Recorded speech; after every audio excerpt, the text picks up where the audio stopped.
Aloha! Welcome to KTA's Cookin' Recipes. I'm Chef Ryan, and today we're going to make wild mushroom brie crisps.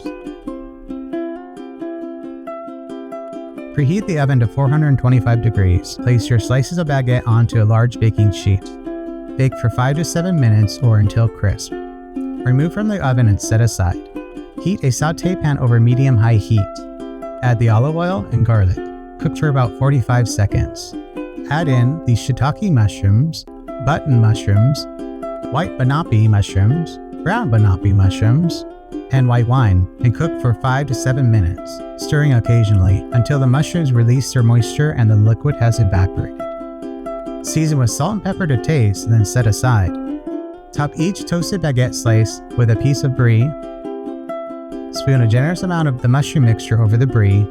Return to the baking sheet to the oven and bake for 2 to 3 minutes just until the brie begins to melt. Finish with a drizzle of truffle oil and serve immediately warm. This makes a delicious appetizer for your next holiday gathering.